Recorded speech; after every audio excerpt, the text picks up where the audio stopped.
up? Why are you laughing? This is serious. I'm just like, no, but listen, this is some real shit. It's scary. But a lot of guys watch me, and in their minds, this is what I came up with over the past year or so.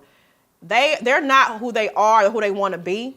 So once they get to where they think they want to be or think they're supposed to be, that's when they approach me. Like, say if a guy ain't had no job all year, and you're like, you know what, I want Kris, So now all of a sudden he work at the railroad.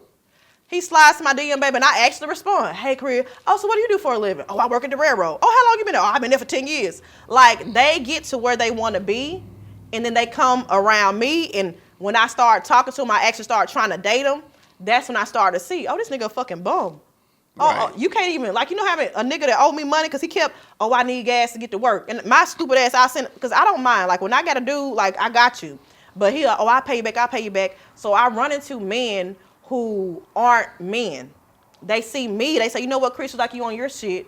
And they come around, they start to be a leech. Right, yeah. And people say, oh, you give your number to the wrong person. People present themselves very well, and I cut their ass off.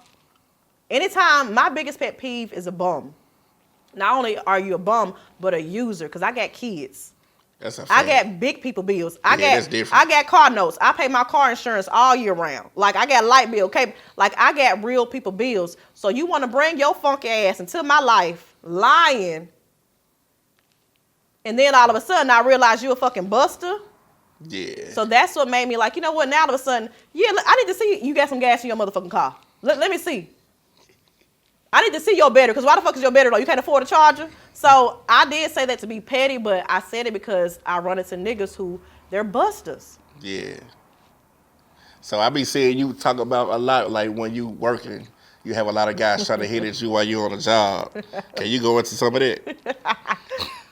I work in a busy part of Memphis. Like, the part I work at is very busy, very, you know, tight, and a whole bunch of businessmen all around. And, honey, they act like they ain't never seen a bitch before. It is what it is, child. My favorite thing to say is, I don't give out my number on my route. I'm sorry, sir. And then one guy, he was like, well, give me your social media. I was like, okay. I done gave him my Instagram, and he was like, okay. He drove off. I thought he drove off. So I'm in the back of my truck. Baby, he runs around. Hey, I was like, huh? He was like, you got too many motherfucking followers. You ain't gonna find my message. I need your number. I said, really? He said, I'm just saying, you ain't gonna find my message, cause what you do? I said, I don't do nothing, sir. Well, can I get your number? And he tried to click on the message thing, and I don't know what alert.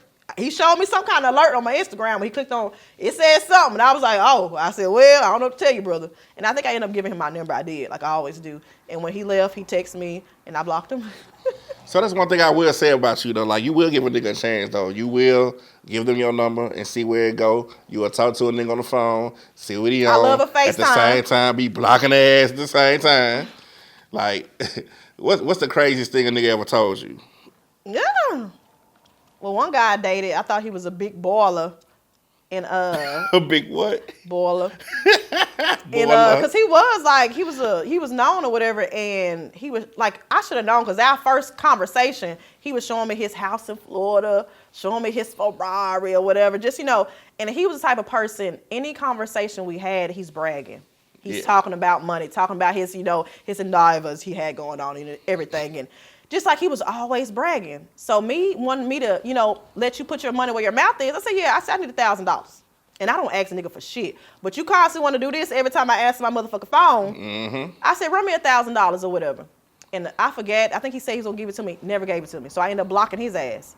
But we were around each other in a certain atmosphere, and he was like, well, you blocked me because I ain't give you no money, now I know what type of woman you are. I said, I know what type of nigga you are. You a fucking liar. You got a Ferrari and a big ass house in Florida, and you can't run me $1,000? Nigga, get the fuck off my phone. My thing is, I only expected that from him because that's what he was giving. Right. You're giving that. I don't need $1,000. I want you to put your money where your mouth is. Because like they say, if you got the money, you ain't scared to spend it. He didn't have it. And guess what? That was okay. If you don't get it, that's okay. But don't come at me like you get it and you ain't got it.